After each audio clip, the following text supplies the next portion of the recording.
مونږ یعنې دا په ډېر یو ښه کیفیت او په نړیوال معیار باندې تاسو ته تدریس کوو. په دې درس کې تاسو ته پاس پرفیکټ کنټینیوس ټینس یا تیره کامله جاري زمانه تدریس کوم. زما سره پاتې شئ انشاءالله چې د ویډیو په آخره کې به تاسې په دې زمانه کې هیڅ مشکل ونه لرئ، یعنې تاسو به په مکمله معنا زده کوئ او په خپل ډیلی سپیکینګ کې به پریکټیکل استعمال کوئ. He had been living in Afghanistan since 1998، یعنې هغه په افغانستان کې د 1998 کال څخه وروسته ژوند کوله. هغه ژوند څه وایي ادامه یې درلوده. Assalamu alaikum, dear respected viewers. Once again, I'm here with a new video on past perfect continuous tense. سلامونه ګرانو دوستانو، یو ځل بیا هم زه ستاسو په خدمت کې له یو نوي درس سره چې د تیرې کاملې جاري زمانې په باره کې دی تاسو په خدمت کې حاضر یم. ګرانو لیدونکو، په دې درس کې موږ تاسې پاست پرفیکټ ټینس وایو. دا زمانې چې مونږ دلته تدریس کوو دوستانو، مونږ یعنې دا په ډېر یو ښه کیفیت او په نړیوال معیار باندې تاسو ته تدریس کوو. مونږ څنګه دا تصمیم ونیوله چې مونږ یوټیوب چینل جوړ کړو او د دې له طریق څخه انګلیسي تدریس کوو. کله چې مونږ یوټیوب چینل ته لاړلو، پښتو ژبه مو وکتله، یعنې پښتو ژبې ته د انګلیسي په برخه کې کوم خدمات نه وه شوی. البته خدمات شوی و د سلاید له مخې څخه، خلکو تدریس ډېر کړی و، خو د سلاید له طریق څخه په بیکګراونډ کې به دوی ورسره تشریح کوله، ایکسپلینیشن به ورکوله. یعنې کله چې څوک تختې مخه ته ولاړ وي، اوسېږي مارکر په لاس کې وي، هغه تدریس کوي، دا ډېر زیات افیکټیو دی، دا ډېر زیات یعنې تاثیرګذاره دی په هغه خلکو باندې چې هغه دا ویډیو ګوري یا زده کړه کوي، د نه ښه زده کړه کوي، ځکه دا چې نیچرل انوایرمنټ دی، یو طبیعي چاپېریال دی. که تاسې د سلاید له طریق څخه ویډیو وګورئ او د ریل چاپېریال یا انوایرمنټ څخه وګورئ، دا ډېر زیات تاثیر لري یا ډېر زیات فرق لري. کله چې موږ تدریس کوو، داسې فکر تاسو وکړئ چې تاسو په صنف کې استاد ته ناست یئ مخامخ، تاسو کولی شئ زموږ څخه د کمنټ په برخه کې سوالونه هم وکړئ. یعنې زه تاسو ته دا اطمینان درکوم، تاسو دا ویډیوګانې وګورئ، 12 زمانې ما ته شریک کړي، دا تاسو وګورئ، په مکمله معنا زده کړئ. نور لاړ شئ تاسې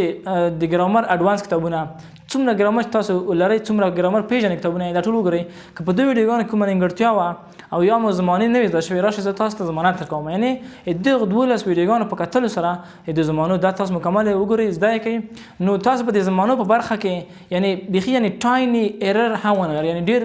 یو اندک اشتباه به هم ونه لرئ، ځکه مونږ دا د یوه سورس څخه نه راخلو، د معلومات نه یې د یوه سورس څخه زده کړي دي، د یوه منبع څخه. مونږ د دې په باره کې مونږ اډوانس ګرامرونه، اډوانس یعنې سورس ګورو، هغه منبع ګورو چې دا داسې مواد مونږ تاسو ته چمتو کوو چې دا د ډېرو منبع څخه راخیستل شوي مواد دي، او د دې موادو راټولول یا بیا تدریس کول په داسې معیار چې مونږ تدریس کوو، دا ډېر سخت دی. زه تاسو ته اطمینان درکوم، تاسو لاړ شئ د یوټیوب صفحه ټوله وګورئ، یوټیوب ټول وګورئ، یعنې په داسې کیفیت چې مونږ تدریس کوو داسې به کېدای شي ډېر کمې پیدا کړئ تاسو، یا د تختې له مخې څخه به ډېر کم اوسېږي. نو په دې درس کې تاسو ته پاست پرفیکټ کنټینیوس ټینس یا تیره کامله جاري زمانه تدریس کوم. زما سره پاتې شئ انشاءالله چې د ویډیو په آخره کې به تاسې په دې زمانه کې هیڅ مشکل ونه لرئ، یعنې تاسو به په مکمله معنا زده کوئ او په خپل ډیلی سپیکینګ کې به پریکټیکل استعمال کوئ، په روزانه خبرو اترو کې تاسو باید استعمال کړی شئ. نو راځئ موضوع د ښې روښانتیا لپاره د تختې مخې ته. What is past perfect continuous tense? It shows the duration of an action before another action in the past. یعنې تیره کامله جاري زمانه هغه عملونه موږ ته ښیي چې په تیره زمانه کې جریان لرلی وي، د یو عمل څخه مخکې، یا د یو عمل موده موږ ته ښیي چې په عمل څخه مخکې څومره جریان کړی دی. په دې زمانه کې، په تیره کامله زمانه کې موږ تاسو بیفور، وین او بای د ټایم استفاده کوو، لکه د پاست پرفیکټ ټینس په شان باندې. هلته هم موږ دا شان استفاده کول. په دې کې ډیوریټیو وربس باید راشي چې هغه سینس اف فار دی. سینس اف فار موږ ته څه ښیي؟ ډیوریشن د یو عمل ښیي که نه، دا باید په مثال کې استفاده شي. مثال وایي چې I had been learning English for 3 years before you started. ما مخکې له دې څخه چې تا انګلیسي شروع کړله 3 کاله کېدل چې انګلیسي مې زده کوله، دا عمل مخکې له دې څخه جریان درلودل 3 کالو لپاره. بل د دې زمانې کومکي فعل چې دی یو دنه دی had been دی، چې دی had been، دا به په دې کې استفاده کیږي. او مین ورب چې دی اصلي فعل د پاست پرفیکټ ټینس هغه ورب آی ان جی، یعنې د ورب چې دی د آی ان جی په حالت کې راځي، آی ان جی باید اخیستی اوسیږي. په پاست پرفیکټ ټینس کې همچنان دوه کلازونه دي. چې هغه یو په پاست پرفیکټ کې چې هغه موږ ته شي فرست ایونت ښایي پاست پرفیکټ موږ ته شي ښایي فرست ایونت او بل کلاس چې دی هغه سمپل پاست ټینس کې دی چې هغه موږ ته سیکنډ ایونت یا دویم عمل ښایي لومړی عمل موږ ته پاست پرفیکټ کنټینیوس ټینس ښایي دویم عمل موږ ته سمپل پاست ټینس ښایي لکه زه وایم چې the manager had been speaking for 30 minutes when I got to the meeting یعنی 10 منټه کېدل چې مدیر خبرې کولې ګورئ the manager had been speaking for 30 minutes when I got to the meeting دا چې دی when دا دویم عمل ښایي کله چې زه میټینګ ته ورسېدلم د هغو څخه مخکې مدیر 10 دقیقې خبرې کړې وې او د خبرې کولو بیا هم څنګه وه ادامه درلودله یعنې وګورئ تاسو دلته د هغو څخه مخکې چې یو بل عمل واقع شوی دی چې میټینګ ته تاګ دی د هغو څخه مخکې د هغه عمل موږ ته هغه وښودله ډیوریشن یې وښوده څومره دی ډیوریشن 30 minutes د 10 دقیقو لپاره څنګه دی یو عمل ادامه پیدا کړې ده اوس راشئ د نورو مثالونو لپاره ګورئ دلته وګورئ I had been sleeping for an hour when you called me یعنی کله چې تا ماته زنګ ویله ما یو ساعت کېدله چې زه ویده وم یعنی یو ساعت د عمل جریان درلوده کله چې زنګ ویله نو هغه عمل څنګه انټراپټ شو یعنې د هغو کې مداخله وشوه بل We had been teaching since 2020 by the time you started English یعنی په داسې حال کې چې تا انګلیسي شروع کړه یا په هغه وخت کې چې تا انګلیسي شروع کړه ما له 2020 کال څخه وروسته انګلیسي څنګه کاله تدریس کوله یعنې د دوی څخه مخکې چې عمل شروع کېږي د انګلیسي شروع کول دي د هغو بل عمل ډیوریشن چې دی له 2020 کال څخه بعد شروع شوی دی نو دا شوه د پاست پرفیکټ کنټینیوس ټینس تشریح اوس راشئ د استرکچرونو او یوسیج لپاره د دې درس بله برخې ته دوستانو د درسي ویډیو په دې برخه کې موږ تاسو اوس د پاست پرفیکټ ټینس یوسیجز او استرکچر وایو لومړی به راشو استرکچرو ته چې څنګه موږ کولی شو منفي مثبت یا سوالیه جملې جوړې کړو ګورئ تختې پر مخ لومړی پازیټیو استرکچر لیکل شوی دی چې سبجیکټ پلس had been پلس ورب ing پلس object یا کمپلیمنٹ اگزامپل he had been living in Afghanistan since 1998 یعنی هغه په افغانستان کې د 1998 کال څخه وروسته ژوند کوله هغه ژوند څه وایي ادامه درلوده We had been working here for 5 years مونږ دلته یعنې 5 کالو لپاره ژوند کار کوله یا بل مثال وایي چې علي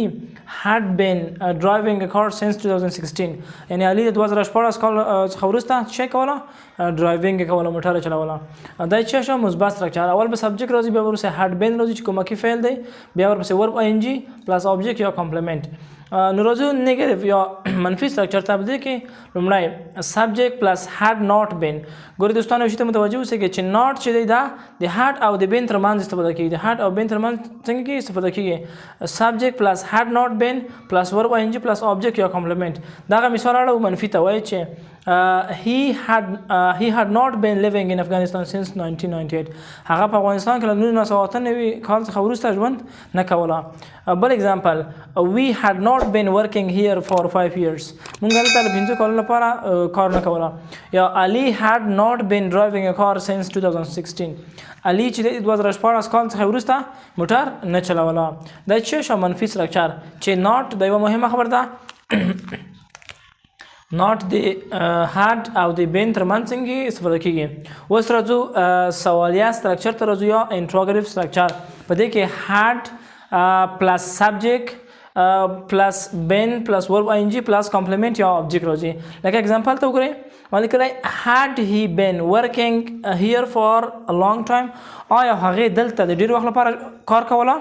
یا مثال دغه مثال اړه سوالیې ته څنګه بیا اړوو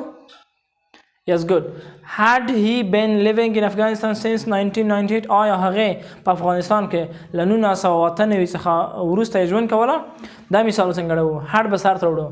had we been working here for 5 years آیا مونږ دلته د 5 کالو لپاره ژوند کوله یا سوري کار کوله Ali had been driving a car since 2016 څنګه مثال کوو had Ali been driving a car since 2016 دا څه شو د past perfect tense structure شول منفي مثبت او سوالیه structure اوس راځي د په دې برخه کې موږ تاسو usages یا د past perfect tense استعمالونه وایو د تیرې کامل جاری زمانه د استعمال ځایونه وایو لومړی It shows the duration of one action before another happened in the past. یعنی past perfect continuous tense د یو عمل ادامه یا جریان مونږ ته ښیي مخکې له دې څخه چې بل عمل واقع شوی په تېره زمانه کې مخکې له دې څخه چې بل عمل واقع شوی وي د هغو مخکیني عمل مونږ ته د جریان موده ښیي چې څومره وخت لپاره د عمل جریان کړی دی. لکه زه وایم ګورئ او ماغه مخکینی خبره ده چې دوه کلاز دي یو چې د past perfect continuous کلاز دی چې هغه فرست ایونت یا لومړی اکشن ښیي بل چې د simple past tense کلاز دی چې هغه مونږ ته second event یا second اکشن ښیي دویم عمل ښیي. Example, I had been waiting for you for 3 hours when you came. کله چې ته راغلې ما ستا لپاره 3 ساعته انتظار کړی و. ګورئ مخکې له دې څخه چې هغه نفر راشي مثلا تاسو یو ملګري ته د سړک په سر یا د کوڅې په سر باندې هلته ورته انتظار کوئ یو ځای مثال چېرته مو رستوران ته چېرته ځئ هغه چې کله راشي ډېر ځنډې کړی وي ځنډه نه شوی وي ته ورته وایي چې I had been waiting for you here for 5 hours before you came. مخکې له دې څخه چې ته اوس راغلې ما د 15 ساعته تا ته دلته انتظار کړی دی 15 ساعته دلته ولاړ وم نو دا څه شو مخکې له دې څخه چې عمل وکړي یو بل عمل ډیوریشن ښیي چې 15 ساعته یا 3 ساعته دی. دا یې لومړی استعمال. دویم استعمال وایي چې past perfect continuous tense shows an action that started in the past and continued until another action in the past. دا هغه عمل ښیي چې په تېره زمانه کې شروع شوی وي او تر بل عمل پورې ادامه پیدا کړې وي هغه عمل به هم څنګه وي په تېره زمانه کې وي. یعنې دوه عملونه چې دي دواړه په تېره زمانه کې دي خو هغه یو عمل په تېره زمانه کې چې دی شروع شوی دی تر بل عمل پورې ادامه پیدا کړې ده کنټینیوز شوی دی. لکه مثلا زه وایم اگزامپل I am very tired. زه ډېر خسته یم. څنګه خسته یم because I had been running for an hour before you came here. یعنې زه ډېر خسته یم ځکه مخکې له دې څخه ته دلته راشې ما یو ساعت کېدلی چې ما منډې وهلی یعنې ته مثلا یو ځای کې ډېر ستړی یې داسې تیز تیز تنفس کوې مثلا داسې کوې هغه نفر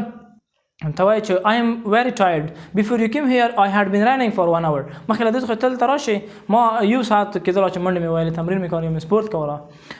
نو دا شول دوستانو د past perfect continuous tense د استعمال ځایونه.